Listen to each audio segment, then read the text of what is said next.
अस्सलाम वालेकुम दोस्तों, मेरा यूट्यूब चैनल वैदे पाया अली हसन हार्डवेयर इंजीनियर 14 प्लेटा पैनल तैयार किया। ये उसकी टी है बई ये जाविया बने पे हैं। ए वेख लो, ए फलंच एक पीस कटे है, ये असी इतने टी नाल इतने करके वेल्डिंग करना है। ਇਹਦਾ दूसरा पीस है फलंच का, वो असा पैप नाल वेल्डिंग करना है। पहली साइड पैप ये पे हो, ये पैप भी है। ये काम करेंगे पे यदि तुम डिटेल दसे सी वीडियो के नाल रहना है। जो जाविया बने पे हैं फिर ये जाविया तुम बना के चेक कराई सी और यदा फायदा है वो भी तुम दसे सी। वेख लो इतने असा ये ला दिता है फलंच जो पीस कटे हुए तुम अगे असा दसिया है। तो हुण जो दूआ पीस है वो ये थले असा लावना है इतने करके पैप दे। फिर ये आप सुराख रल गए सन दो फलंचा दे, इतने पिन पा दे सन। यदि पमैश भी कर लीए तो इतों रख के वेख लो इतों तक इस कलाम तक ये पमैश की है 55 इंच, पर भी पमैश की है 55 इंच मुकम्मल क्लीयर हो गई है पमैशा की रूह। हूँ उस तो बाद असा इस साइड की रूह उस साइड की रूह बह के लेवल वेख के बिल्कुल, क्योंकि बहर वाली साइड गार्डर तक कसे हुए कोई नहीं, इतने असा लेवल वेख के यदि पमैश तले भी करके इन खड़ावी वो करके उस तो बाद असा हूँ इतने जाविया बनाई सी। तो अगे फिर के लिए असा यदि फिटिंग करनी है ये बिल्कुल जाविया ओके तो हो सी, वो भी तुहानू असा चेक कराई सी। इंशाल्लाह अगर यदि फिटिंग करन गए हो तो ये भाई बड़ा भाई है भी आ वो वही सी वो वन के फिटिंग करे सी। अगर मिस्त्री अली हसन गया तो वो तुहानू फिटिंग दिखाई सी मुकम्मल। ये दोस्तों 14 प्लेटा वाला पैनल तैयार किया, ये डिटेल दोनों को पहले दसी आई। हम दोस्तों ये जाविया बने पे हैं, उस तो बाद इनू कलर करना है। मुकम्मल पुटिशन ही मौजूद है, ये टी भी मौजूद है और पैप भी है, गार्डर भी हैं, यानी कि मुकम्मल पैनल सामान मौजूद है। इंशाल्लाह जो कलर कर है वो तुम दसे सी और वजन असा तुम पहले दसिया, रेट भी तुम दस चुके हैं। तो हुण अगली डिटेल तुम दसे ने वीडियो के नाल रहा। दोस्तों ए वेख लो जाविया बन गई है, इस साइड दर जाविया बनया खला उदो तुम विखाई ने वेख लो उस साइड दर जाविया तले बन गई है। हुण ये फलंज तुम विखा देने जोड़े असी लाइन ए वेख लो नज़दीक करके ए वेख लो ये जोड़े सुराख हैं बिल्कुल रल गए, इतने पिन पा दे सन इतने करके। ये जाविया का ये फायदा होंदा है। वेख लो जी इस साइड की सपोर्ट ला दी है भाई, पैप इस साइड दर टुर ना वजे।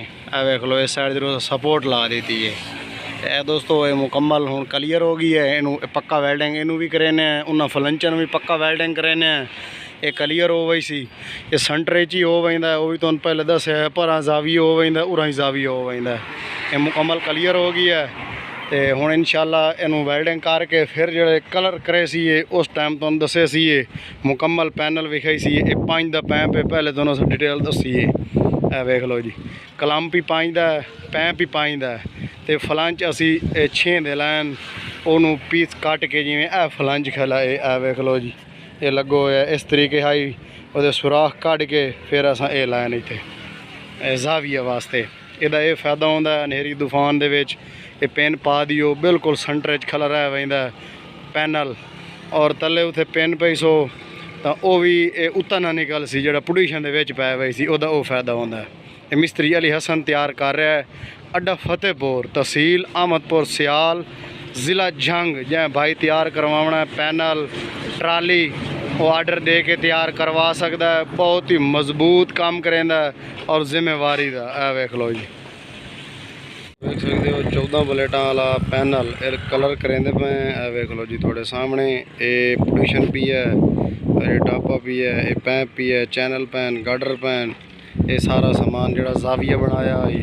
वेख लो जी जाविया तुम वो भी दसिया आई। वेख सकते हो जी ये जाविया बनाया आई। वो हुण टी वो असा टी वेख सकते हो, टी पई है ये सपोर्टा लगते पे हैं। वेख लो जी ये सपोर्टा फलंच के उत्ते लेंदे पे हैं। ये जो पुटिशन पी है ये टी पवनी है इतने करके वो जी पट्टी उत्ते लेंदे पे हैं। वो पट्टी निवाज होनी बिल्कुल इतने घूमता भी रहा सी और बेहतरीन यदि मजबूती हो गई सी ताकि उतना टी निकल ना वही सी। इस वास्ते असा वो पतरियाँ लेंदे पे हैं। तो वेख लो जी वो जाविया ही बनाया आई। ये हूँ कलर करेंदे पे हैं। इंशाल्लाह साढ़े कस्टमर सन इन लैके चले हुए सन। वेख लो जी ये टी तुहानू भी खा सकने।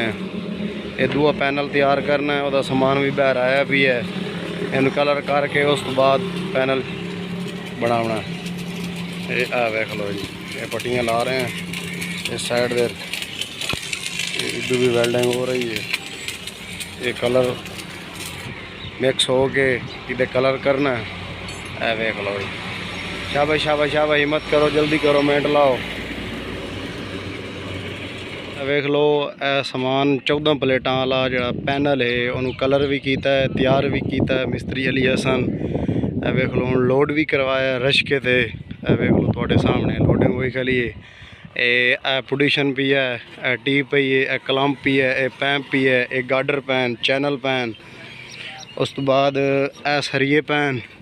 ए वेख लो जी तले जेडे पोजीशन च लगने वो तल परों पहली साइड दे रूं थैली दे विच बोल्ड पैन जेडे दी कसाई कर रही है। ये हुण पहले पोजीशन दा कंक्रीट करे सन तो फिर उस तो बाद जली असन वैसी ये फिटिंग वाई ते कारम सी। फिलहाल इन 4-5 दिन इन्होंने लग वही सन। तो यह वेख लो जी, यह तुहानू विखा दिता। बाकी इंशाल्लाह तुहानू मुकम्मल असा डिटेल दसी है। ये कुंडे भी लैन गार्डरां नू, ये वेख लो जी गार्डरां नू कुंडे लैन, इस साइड दरू भी लैन, वो अगली साइड दरू भी लैन। 4 कुंडे तले संगल मारते सन जिस टाइम अनहेरी तूफान आंदा है। ए वेख लो जी अगली साइड तुहानू विखा सकने, ये कुंडे लगे हुए हैं। ये वेख लो जी, ये कुंडा है, वो भी कुंडा है।